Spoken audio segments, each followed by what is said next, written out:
morning, everybody. The aim of my study is to investigate the relationship between a specific kind of teaching approach, that is teachers' support for students' autonomy, and several classroom characteristics, so characteristics related to the composition and to the size of the class. First of all, how we can define support for autonomy at school.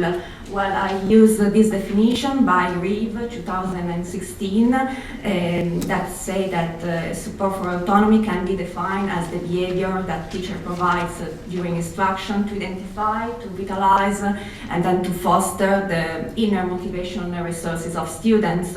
So if we consider motivating a style as a bipolar continuum, we can say that we can have, at one point, we can have some controlling teaching style, so teaching style that make students feel under pressure because they have to act and to behave in a prescribed way. While we can have at the opposite side a teaching style that is supportive for students' autonomy, and so for the satisfaction of his or her needs, for relatedness, for competence, and for interest in what he or she is doing.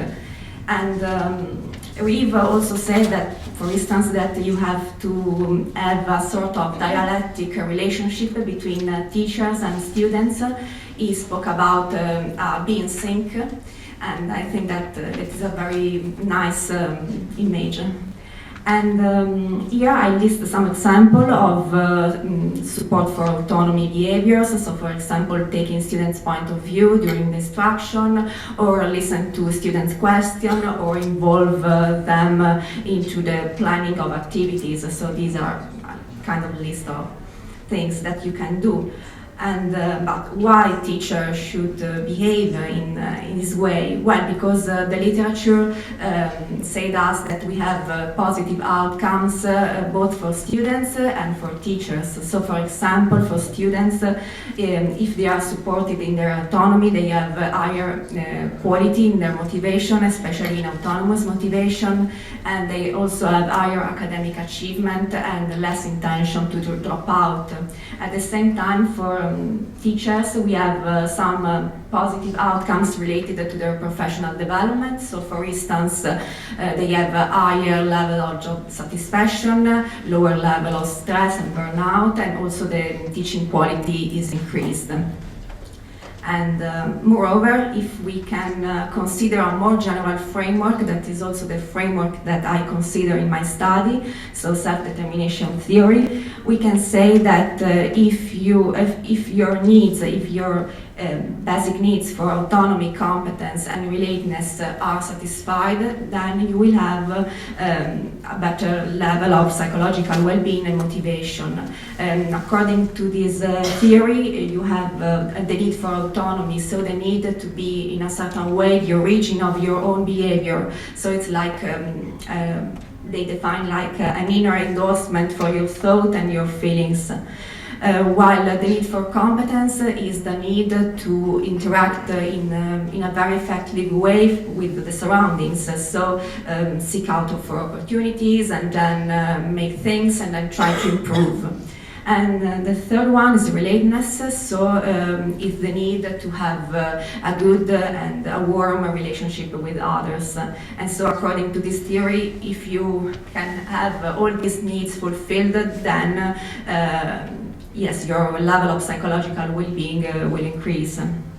But yes, of course, all these things are very, very nice and good, but as teachers and as researchers, we still have some constraints and some challenges because, of course, we need to take into consideration some structural constraints of our action, like the ones that I try to consider in my study, so the ones that are related to the composition and to the structure of the class that might affect your action. For instance, we can think about class size. So maybe we can think that if we have a large class, maybe it's more difficult for us to implement this kind of teaching strategy because we have a lot of students to deal with, and so on. We have in the literature some studies about the relationship between classroom composition and other outcomes, like for instance academic achievement, and we have also some evidences for the Italian context in this regard. And we also have evidences for other non-cognitive outcomes like well-being or like motivation. But at the time, there is still a lack of study that analyze the relationship between the classroom composition and a specific teaching strategy like support for autonomy.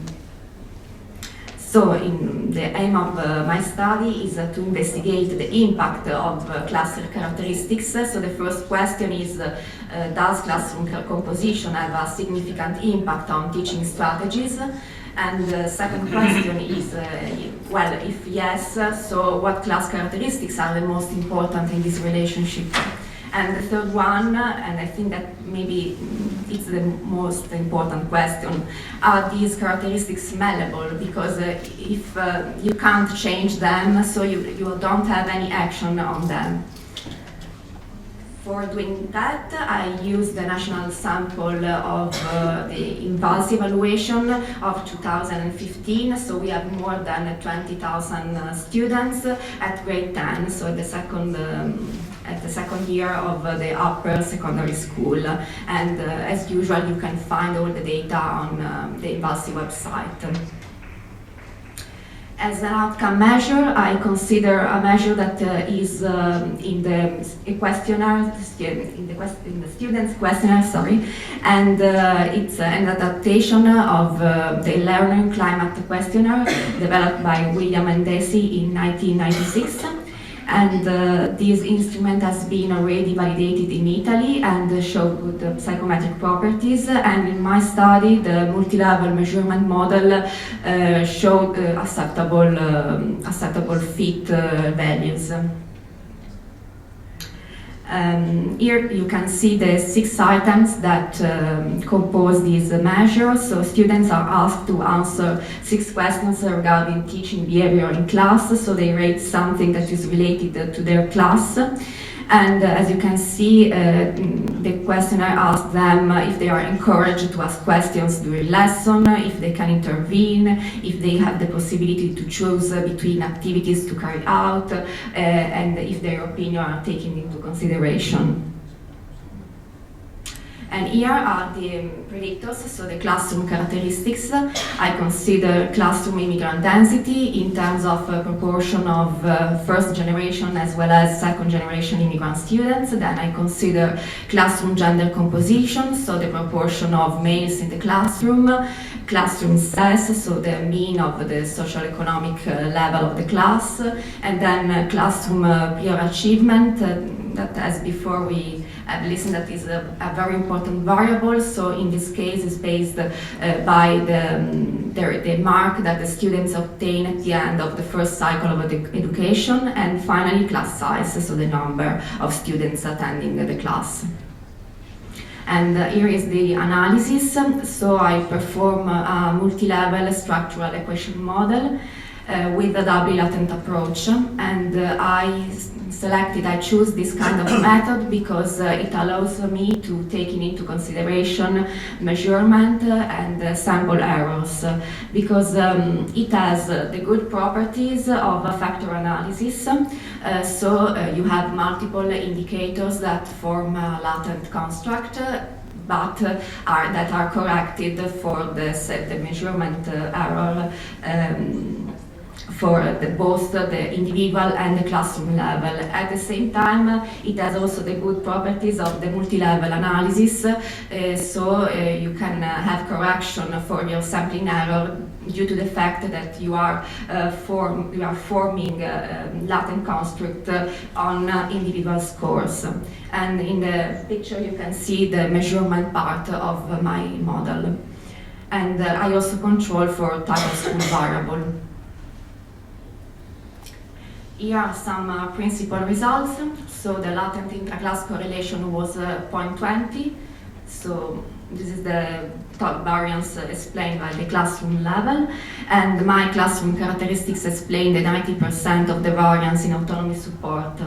If we look at the variable, we have some of them that are not significant, like the classroom immigrant density for second generation, and like the classroom size, while we have other variables that have a negative relationship with autonomy support, like the density of first generation immigrant students, and also classroom size and the composition by gender. So for example, being in a class with a higher proportion of males is related to a lower level of autonomy support. And what we can say in general, so if we want to answer to our very first questions about does classroom composition has an effect on autonomy support, well, we can say that yes, but not so relevant, because we still have the 80% of the variance that is not explained by this kind of variable. And that's a very important point, because we can say that yes, these kind of variables represent a constraint, but we can still have some opportunities to do things. And if we think about the second question, so what are the most important characteristics for autonomy support? Well, we can say that contrary to our expectation, some of these characteristics, like the group level of socioeconomic status, or like the immigrant density, is not so relevant, or is not even significant, like for classroom size, while at the same time we have, for instance, group prior achievement that appears to be the most important variable as regards autonomy support.